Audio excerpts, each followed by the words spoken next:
Selamat sore dari parkiran salah satu gedung di Jakarta.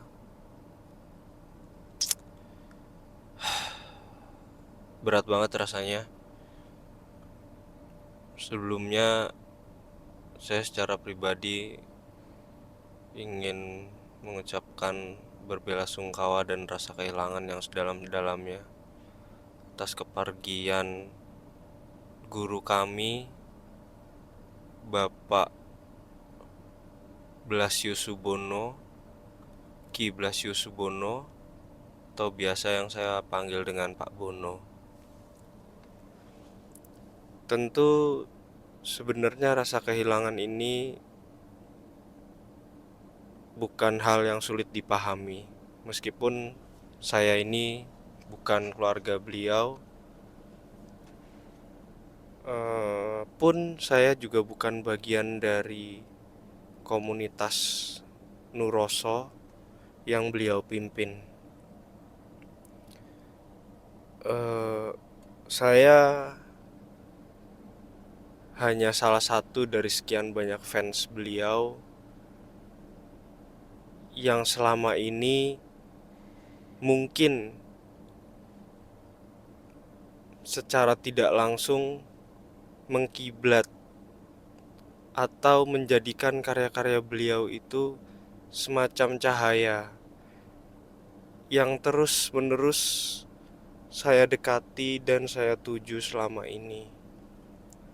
Saya pikir kata-kata seperti ini bukanlah kata-kata yang berlebihan karena begitu dahsyat karya-karya yang sudah beliau temukan, karya-karya yang sudah beliau buat selama ini. Dan yang mungkin sulit ditiru tentunya selain tentang hal-hal teknis yang sudah kita saksikan dan kita dengar bersama tentang apa yang sudah beliau temukan selama ini. Yang sulit ditiru dari kekaryaan beliau adalah rasa ikhlas bahwa karya itu boleh untuk dipakai dan dinikmati siapa saja. Saya ulangi, karya itu boleh dipakai dan dinikmati siapa saja. Terbukti selama ini banyak sekali karya-karya beliau, katakanlah Ayak Hong atau berbagai lancaran yang sering kita gunakan sebagai budalan, itu dipakai dalang-dalang, mungkin dalang-dalang seluruh Indonesia. Dan saya yakin karya-karya ini pun juga dikenal di dunia, bukan cuma di Indonesia. Mungkin saya nggak perlu panjang lebar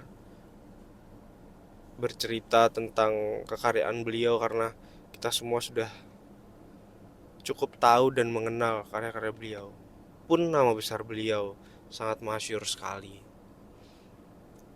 Bahkan saya ingat cerita teman saya lupa tepatnya tahun berapa, tapi teman saya itu dari Jakarta pernah ikut pelatihan kerawitan di mana ya? Saya lupa, pokoknya di daerah Jawa Timur, di Surabaya atau mana gitu. Ada semacam kuis atau apa ya, soal yang diberikan panitia kepada eh, peserta seminar atau workshop tersebut. Pertanyaannya seperti ini.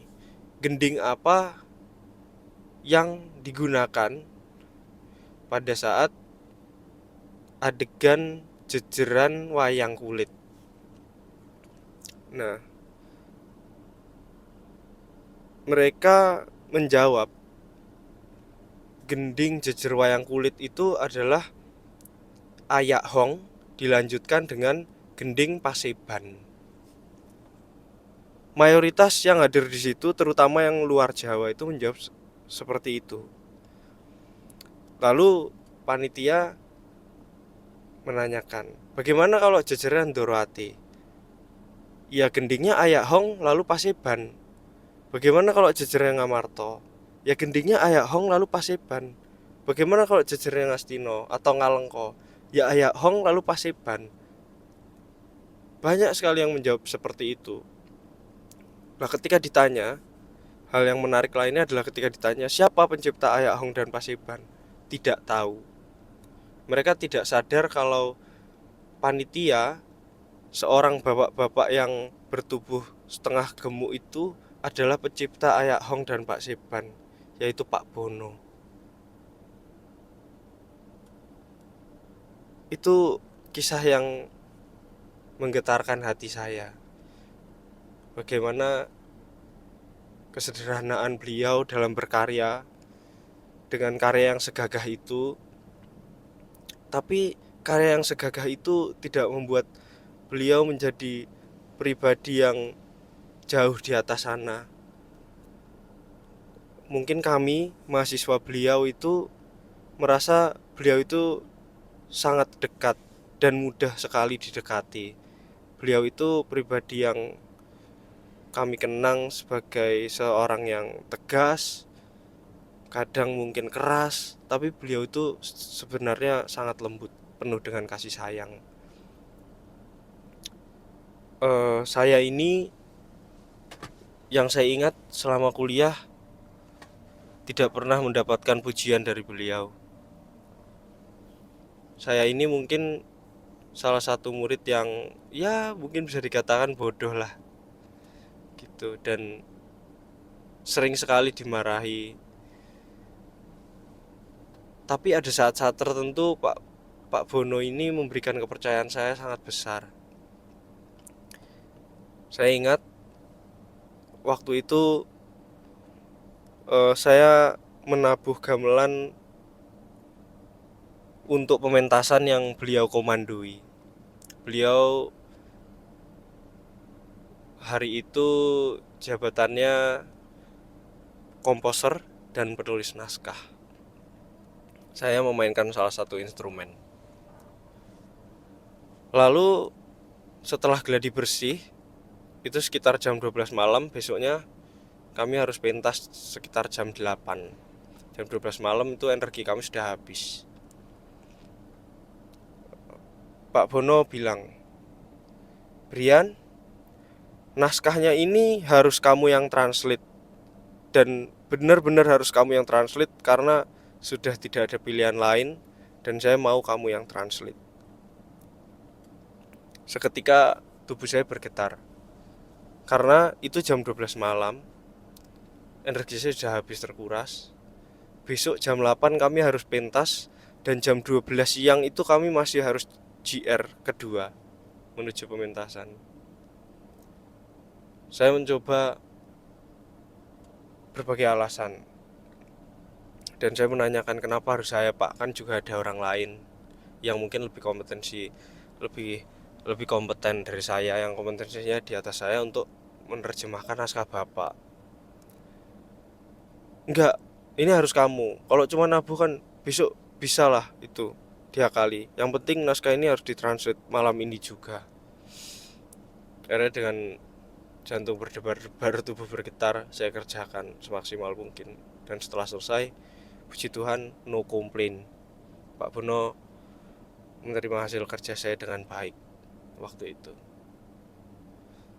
Kadang-kadang saya tidak mengerti selama saya bergaul dengan Pak Bono, kira-kira apa yang Pak Bono rasakan ketika bergaul bersama saya. Apakah saya ini dianggap bodoh, apakah saya ini agak nakal, mungkin beling, nggak tahu.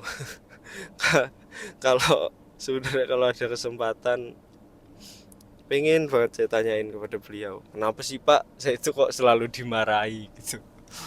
Bahkan kejadian-kejadian lucu pun sering saya alami, misalnya dulu waktu di kelas atau pelajaran mata kuliah kerawitan itu, saya nabuh itu rasanya ya bener loh, pegang wayang tuh rasanya ya bener, kok saya yang dimarahin padahal yang salah temanku, misalnya hal-hal kelucuan-kelucuan semacam itu.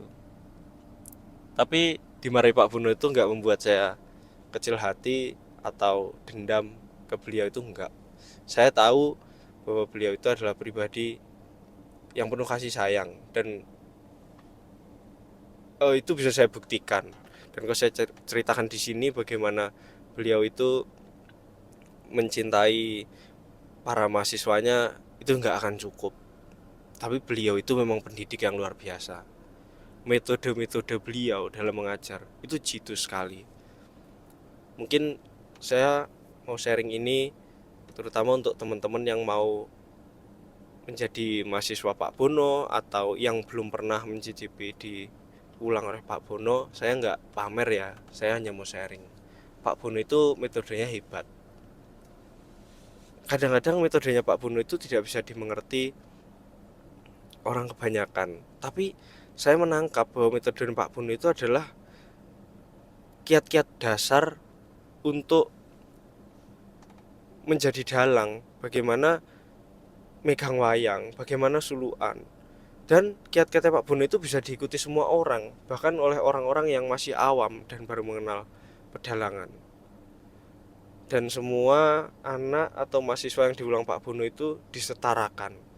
Jadi kalau istilah saya dinulkan dulu baru diisi. Pak Bono tidak pernah mempedulikan mahasiswanya itu sudah pinter atau masih bodoh, itu enggak. Semua materinya sama dan harus mengikuti itu. Enggak boleh dikembangkan lebih bagus, nggak boleh juga di downgrade kualitasnya di bawah itu. Harus seperti itu, harus seperti Pak Bono. Itu yang saya ingat dulu.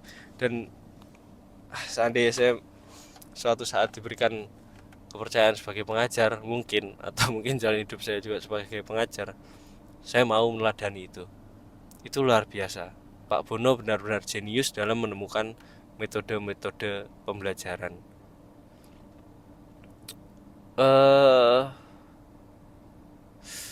Tapi apapun yang saya ceritakan ini adalah pengalaman pribadi saya bersama Pak Bono yang saya kenal selama ini.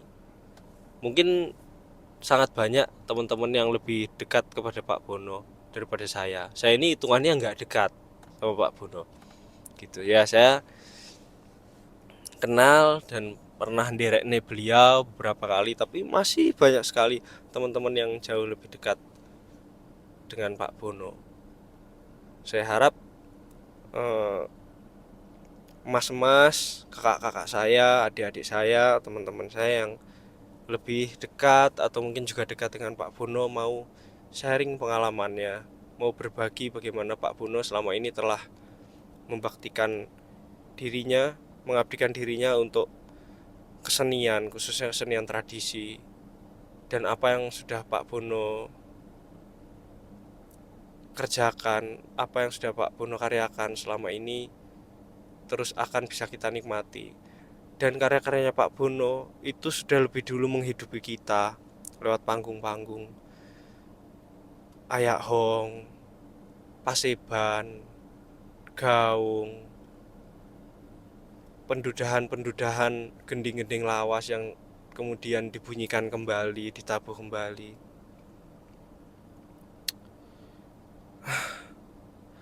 Nggak habis-habis rasanya kalau ngomongin Pak Bono. Tapi mau nggak mau, kemarin pagi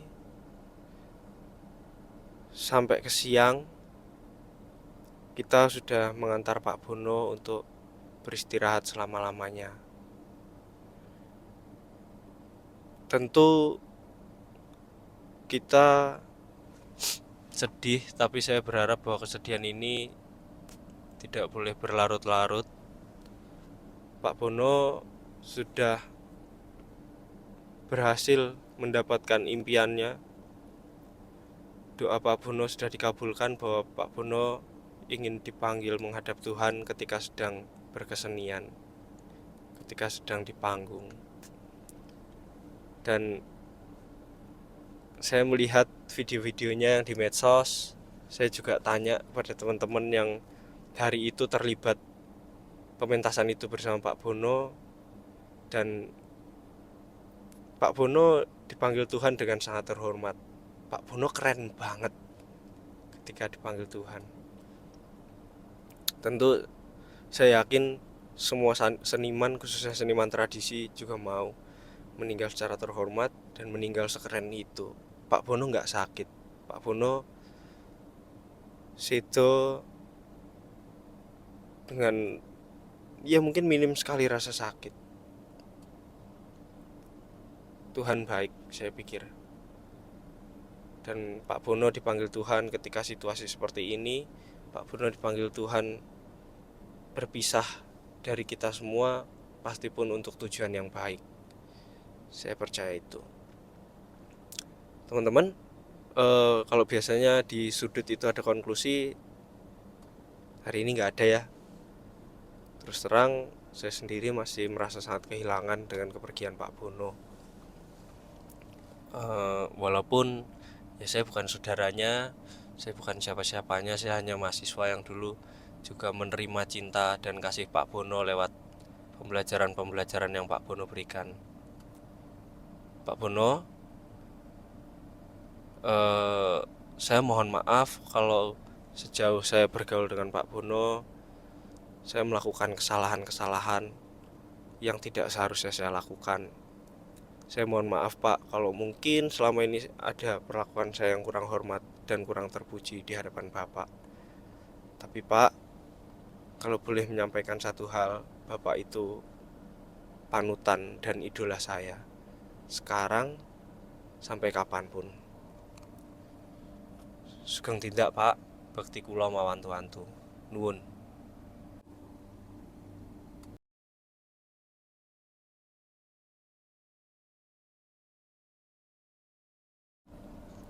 Oh ya teman-teman, aku hampir lupa.